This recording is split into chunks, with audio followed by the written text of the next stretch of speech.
Hi friends, இன்றைக்கி ஈஸியாக டேஸ்ட்டாக குயிக்காக பண்ணுற மாதிரி ஒரு தக்காளி சிக்கன் தான் பண்ண போகிறோம்.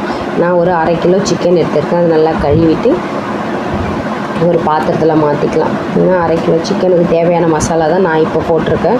உங்களுக்கு நீங்கள் எக்ஸ்ட்ரா செய்யணுன்னா கூட நீங்கள் அதுக்கு இந்த மெஷர்மெண்ட்டில் கொஞ்சம் எக்ஸ்ட்ரா எல்லாத்தையும் எடுத்துக்கலாம். நான் இப்போ எவ்வளோ போட்டுக்கணும் அதுலேருந்து எக்ஸ்ட்ரா ஒரு ஸ்பூன் சேர்த்துக்கோங்க.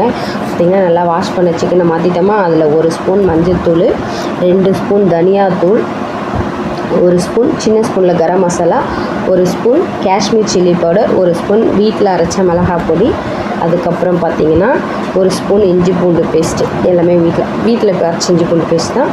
தேவையான அளவு சால்ட் போட்டுக்கோங்க. அப்புறம் பார்த்திங்கன்னா இது ஒரு 3 தக்காளி, நல்லா பெரிய தக்காளி. நம்ம இன்றைக்கி தக்காளி சிக்கன் தான் செய்கிறோம், அதனால் நல்ல பெரிய தக்காளியாக 3 தக்காளி எடுத்துருக்கேன். அதோட 1 ஸ்பூன் சோம்பு போட்டு நல்லா மைய அரைச்சி எடுத்துகிட்டு வந்து நம்ம மிக்ஸ் பண்ணி வச்சுக்கிற இந்த சிக்கன்லேயே போட்டுக்கலாம். எல்லாத்தையும் ஊற்றிட்டு அதுக்கப்புறம் சின்ன குழி கரண்டி இருக்கும் பார்த்திங்களா, அந்த கரண்டியில் 1 ஸ்பூன் எண்ணெய் ஊற்றிக்கோங்க.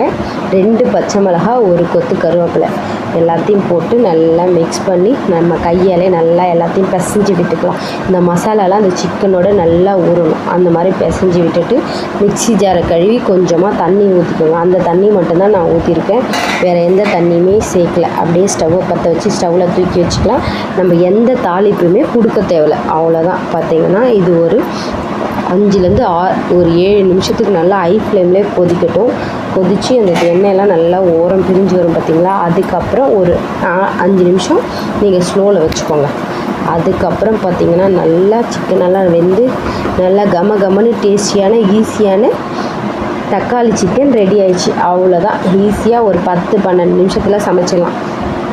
டேஸ்டியாக இருக்கும். அப்படியே கொத்தமல்லியை போட்டு ஆஃப் பண்ணிட வேண்டியதான். இது சப்பாத்தி, தோசை, இட்லி, இடியாப்பம் எல்லாத்துக்கும் ஒரு ரசம் சாதத்துக்கு எல்லாத்துக்கும் காம்பினேஷன் இருக்கும். பாய்.